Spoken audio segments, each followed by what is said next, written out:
نئی فلم آئی ہے، اس میں فلاں ایکٹر ہے، فلاں ہیرو ہے، بال اس کی طرح، کپڑے اس کی طرح، پینٹ پھاڑ لیا، صرف ایک نچنیاں کو دیکھ کر کے، ایک مجرا کرنے والے کو دیکھ کر کے اپنا آپا کھو گیا، اپنے آپ کو بدل لیا۔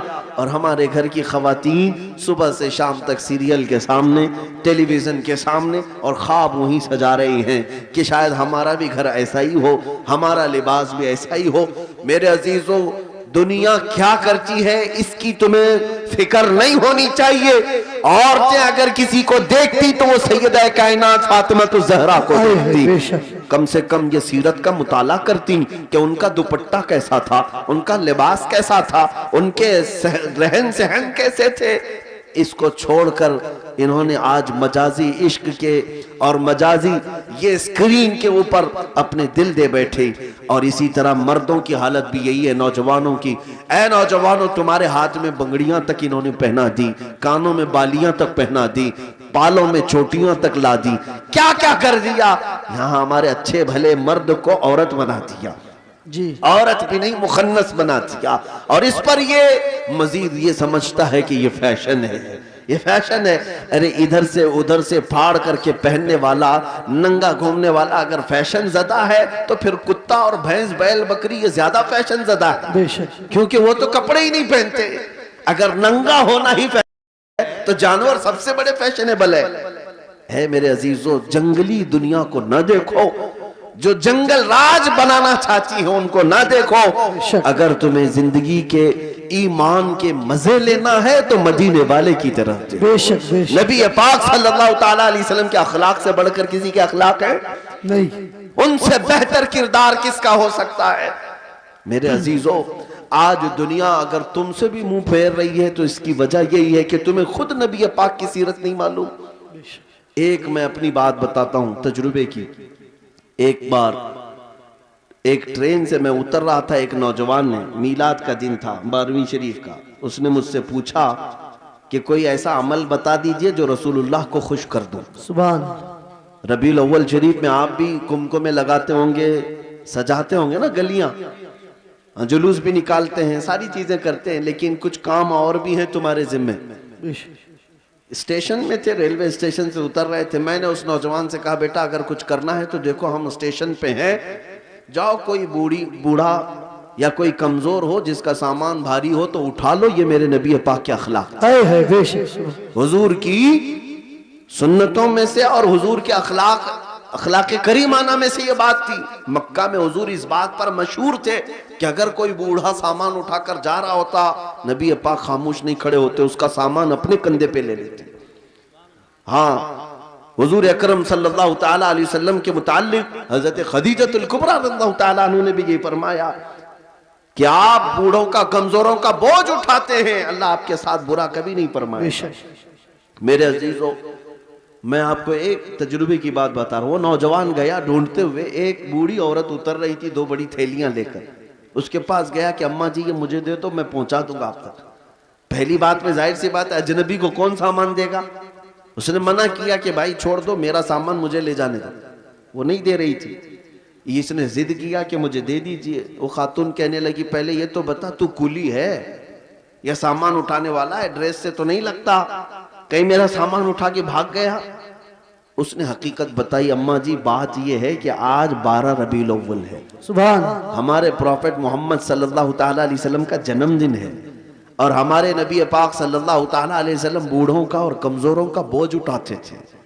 ان کی یہ عادت تھی، میں چاہتا ہوں کہ ان کی وہ ادا پر میں عمل کر کے ان کو خوش کر دوں۔ سبحان سبحان۔ اس عورت کے دل پر یہ بات لگی، وہ نان مسلم تھی، اس نے سامان اٹھا لیا، جہاں تک جانا تھا وہ خاتون کے ساتھ گیا، ٹیکسی کیا اور بھیج دیا، نمبر شیئر کر لیے تھے، وہ عورت چلی گئی سامان لے کر۔ میرے عزیزو، 6 مہینے گزر گئے اسی طرح سے۔ وہ نوجوان مجھ سے کہتا ہے کہ مجھے تو خبر نہیں تھی، بات آئی گئی ہو گئی، ایک بار اس طرح سے کسی کی مدد کر لیا، لیکن 6 مہینے کے بعد وہ ایک خاتون جو کرسچن تھی وہ فون کر کے کہتی ہے کہ بیٹا کیا حال چال ہے، تجھے یاد ہے ہم اسٹیشن میں ملے تھے اور تو میرا سامان اٹھایا تھا؟ کہا ہاں اماں جی یاد ہے۔ کہا کہ پچھلے 6 مہینے سے میں تیرے نبی کی سیرت ہی پڑھ رہی ہوں، سبحان اللہ، سبحان نے مجھے ان کی طرف ڈائیورٹ کر دیا، اور ہر دن ان کی بات پڑھتی ہوں تو مزہ کچھ اور ہی آتا ہے، سبحان لطف کچھ اور ہی آتا ہے۔ سبحان عزیزان گرامی وقار، آج بھی دنیا تمہارے نبی کو اگر پہچانے گی تو تمہارے اخلاق سے پہچانے، بے شک، سبحان تمہارے کردار، تم ترجمان ہو اپنے نبی پاک، بے شک، لہذا تمہارے یہ زندگی گزارنے کے طور طریقے ایسے نہیں ہونی چاہیے کہ دنیا تم کو دیکھ کر کے یہ کہے یہ نہایت گندے رہنے والے کہاں کس دین کی طرف بلائیں گے، نہ ان کے ہاں پاکیزگی ہے، نہ طہارت ہے، نہ صفائی ہے۔ آج نشہ اگر کہیں بکتا ہے تو لوگ تمہاری طرف اشارہ کرتے ہیں، بے شک، پتہ پوچھو کہ نشہ کہیں ملتا ہے تو مسلمان محلوں کی طرف اشارہ کر دیں گے، کرتے بھی یہی ہیں، بیچتے بھی یہی ہیں۔ اور میرے عزیزوں، سب سے زیادہ جرائم کہاں ہوتے ہیں؟ لوگ تمہاری طرف اشارہ کرنے لگتے ہیں۔ میں یہ نہیں کہتا کہ ہم جرائم پیشہ ہیں، لیکن تم غیروں کی سازشوں کے نظر ہو گئے۔ بے شک، ایک بادشاہ نے اپنے وزیر سے پوچھا تھا میری کرسی لمبی دیر تک مجھے قائم رکھنا ہے، کیا کروں؟ وزیر چالاک تھا، اس نے کہا روز روز نئی اسکیمیں دیتے رہو گے، کھائیں گے پھر پوچھیں گے تمہیں کہ پھر نئی اسکیم کیا آئی ہے۔ کہا اگر لمبی دیر تک اپنی کرسی قائم رکھنا چاہتے ہو تو ایک ہی کام ہے، اپنی پوری رعایا کو نشہ کھلانا شروع کر دو، اللہ، چرس بھنگ ساری چیزیں ان کو پلانے کی عادت ڈال لو۔ بادشاہ نے پوچھا ایسا کیوں؟ کہا جب یہ سب نشیڑی ہو جائیں گے تو کب تمہاری کرسی کی طرف دیکھیں گے؟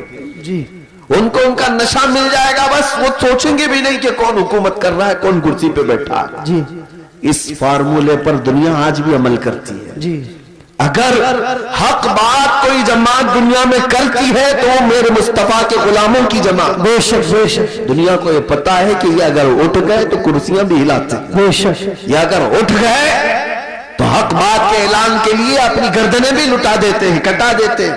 بے شک، اس لیے پوری دنیا نے طاقت یہ لگائی کہ ان کے محلوں میں نشہ زیادہ رہے، ان کے محلے میں عیاشی زیادہ رہے۔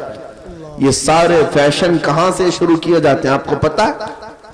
آج سعودی عرب پوری دنیا کا ٹارگٹ بنا ہوا ہے، اسرائیل وہاں اترا ہوا ہے، امریکہ وہاں اترا ہوا ہے، رشیا، UK سب وہاں اترے ہوئے ہیں۔